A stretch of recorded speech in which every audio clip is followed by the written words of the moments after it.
This gets into, I think, the main character of the essay, which is Busch IV, who's the son of Busch III. So I don't even know where to start with him. This guy's crazy. An incredible character. In the essay, I started with so Busch IV goes to, I believe it's the University of Arizona, not Arizona University. Those are different. But he is basically a guy who shows up to college with this entire beer kingdom behind him. Yeah. He's got a Roman numeral by his name. He has a fake ID at age 19. He's the typical kind of frat guy, but imagine the insane power that would come from going into a bar and saying, everyone have like a round of my family's beer, Budweiser. Yeah, exactly. Absolutely. Yeah. Just unfathomable power in a college setting. So, but things go quickly wrong for Busch IV. One night he's at Dirtbags and he has, I think, 7 Tom Collins drinks, and he and a waitress who works at Dirtbags named Michelle Frederick are going to go to another party with some friends. They get in a car. Their friends are in a different car. They sort of speed off into the night, and no one sees them at the party. And then the next morning, the Arizona police show up to Busch IV's apartment, where they can hear like music playing inside, and they go in, and there's like guns everywhere, and he is like pulled out of bed with like blood all over him. And it turns out that like earlier that morning, there's a report that there's like a flipped sports car in a common place called, Dead Man's Curve. What? Let me stop you right there. Sure. How many Dead Man's Curves are there? Because every town has a Dead Man's Curve. Everyone's got a Dead Man's Curve. I think the one near Santa Cruz is called like Devil's Curve or something. Well, there's Devil's Slide, which is Slide. The one that's in between what San Francisco and Pacifica. Or Pacifica and Half Moon Bay. I think it's Santa Cruz and San Francisco. I can't remember. Well, no, it goes in between Pacifica or Half Moon Bay, whichever one it is. But there's like too many dead. I gotta say, if you build a curve and people nickname it Dead Man's Curve, do some road work. Change the curve. Yeah, that was an engineering flaw, Yeah. That you're trying to paper over with just a name. Exactly. But also, if you know of Dead Man's Curve, it's not like, hey, let's try to drive as fast as we can around Dead Man's Curve. The other thing is that they find Michelle Frederick's body close to the wreck, who was left there for the whole night. And there's like Budweiser beer cans around the car. In the car is like a sport coat with the fourth's name stitched into the collar, plus his real ID and his fake ID. And like, I think there's also a gun in there, because there's a gun everywhere he goes. Yeah, he's got a lot of guns. He's a big gun guy. So the Arizona police, naturally, the story seems pretty familiar. But the Anheuser-Busch lawyers basically come into Arizona and just airlift him out of there as soon as possible. Yeah. And then his story is that he's got like head trauma and that he can't remember what happened, and maybe they were in a car accident. Traumatized. Oh yeah. How far is it from that place and where he was asleep in his bed? So yeah, I'm not sure how he got back there, if he just like walked. It doesn't seem like that was very close to where he lived. Yeah, it's funny how, this whole thing, these characters have almost become cliches themselves. I don't know if you watch that show Succession, but I was reminded of that, and these kind of, obviously the writers like drew a lot, I think, from the Busch family, with the theme parks and, clearly the kind of fail kid, murdering a young girl in a drunken car accident. But that it's all kind of reminiscent, or it pulls from all these sort of kind of like dinosaur dynasties that have built American industry. Yeah, it's very reminiscent of Succession, and just the way that like wealthy families can provide enough resources and a bubble for their kids to grow up in, where like nothing can ever touch them, basically. Because Busch IV then gets lifted out of Arizona back to St. Louis, where he walks into St. Louis University immediately, gets like a prime parking spot because he's worried about like having to walk too far. And then proceeds to spend the next like 2 years becoming well known for like doing table long lines of blow. Well, hold on. How long are these tables? I'm thinking like bar tables, but it sounds like they like pushed them together and was like, I don't know. Okay, that's a long line of blow, because I'm like, if it's like one of those teeny little tables that people put like succulents and shit on, yeah, that's like that'd be like that's manageable. Yeah. But yeah, an actual table seems expensive. Yeah, the way that Bitter Brew kind of phrases it is like he develops like a little gang of other rich kids, and then they go around to all the bars in St. Louis and sort of like he has a guy who will go into the crowd and pick out a girl for the fourth and be like, hey, do you want to come party with one of the Busch kids? That happened to my friend with Eli Manning. Oh, really? Yeah, someone who I can't say, but yeah, she went to a camp with the Mannings when she was a kid, and they were already like pretty famous because of the college, because Peyton was already a big college star and Eli was a big high school star at the time, and she was like approached and said, "Oh, the Eli Manning of the Mannings wants to talk to you." Oof. Classico rich kid move. Well, and of course, that also, I think I've told this story in the podcast before, happened to me and the Killers.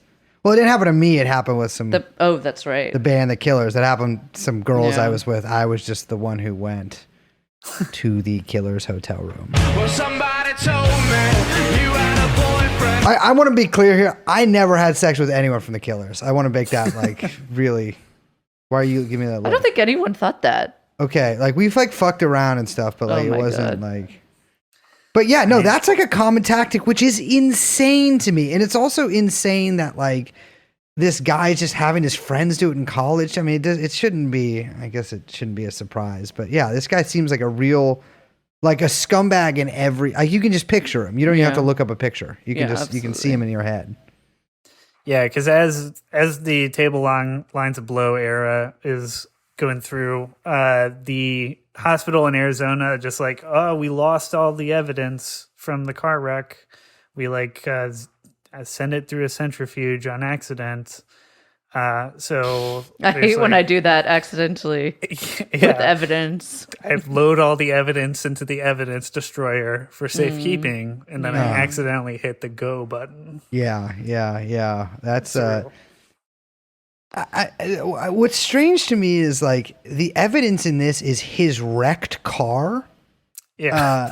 Several cans bearing his family's last name, which it's Budweiser. But a jacket with his full name on it.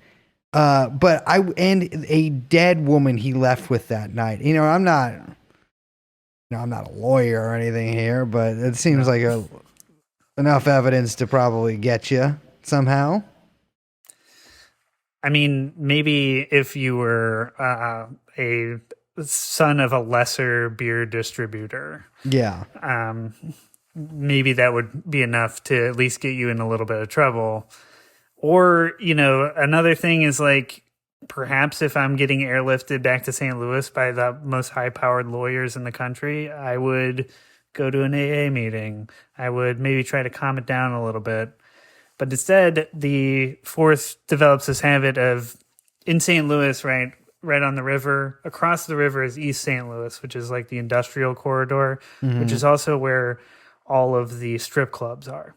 And so the fourth and his friends would go out in St. Louis proper, then cross the bridge to go to the strip clubs, and then come back at like 4 o'clock in the morning, and on one of these nights, Busch IV was pulled over in his Corvette by some undercover cops. And when the cops got out of the car, he just floored it and like sped away. And this turned into a high-speed chase throughout the Central West End.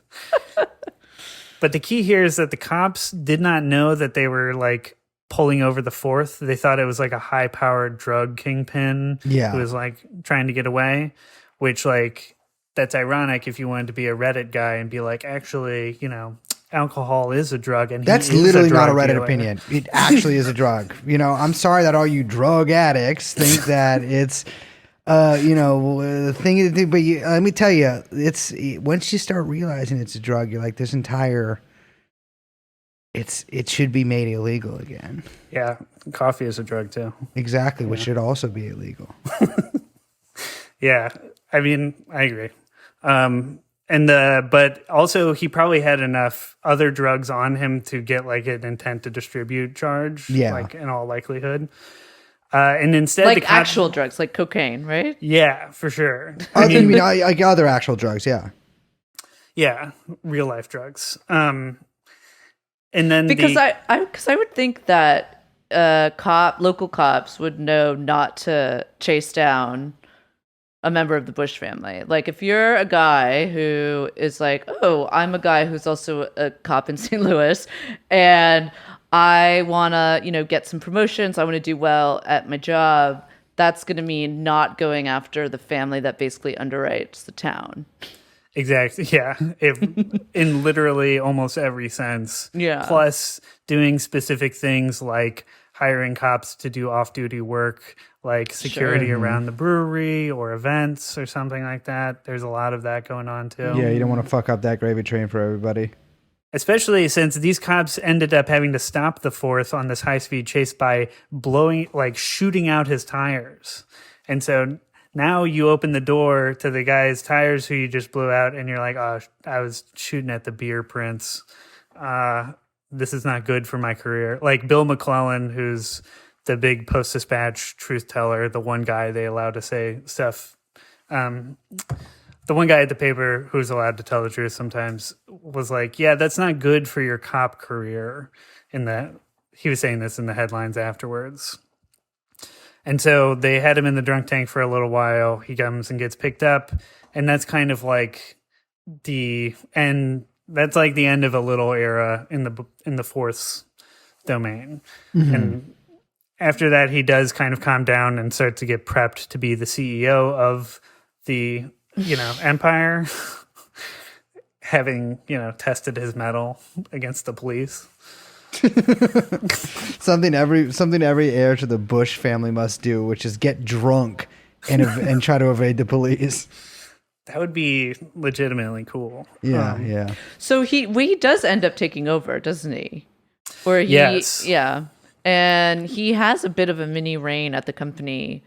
Right. Although it's like unclear how much, he takes credit for a lot of things, but it's unclear if he's actually, really did very much. Yeah, like the Forbes writes an article about how he's going to get ready to be the beer scion, and it's after the Budweiser Toads advertisements. Sure. Which is like, it's hard to describe that. I think like Matt Christmas said it before, but like there was one meme per year and it happened during Super Bowl ads. And that was the one meme for the year. Yeah. Was just like, what if Toads said a beer name? Wait, check this out. Bud. Wise. Zer. There we go. Look at that. There we go. I like that. Vintage right there. Like a Molson's. I remember thinking that ad was pretty cool. Yeah, I'd be like, damn, those frogs can talk? What kind of shit they come up with next? It is. It's like definitely part of the weird marketing birth. Yeah. And like, it's very strange. Also, the fourth did not come up with it. It was from two interns from Fleshman Hillard, which is like an ad agency here. But he certainly took credit for it. Oh, absolutely.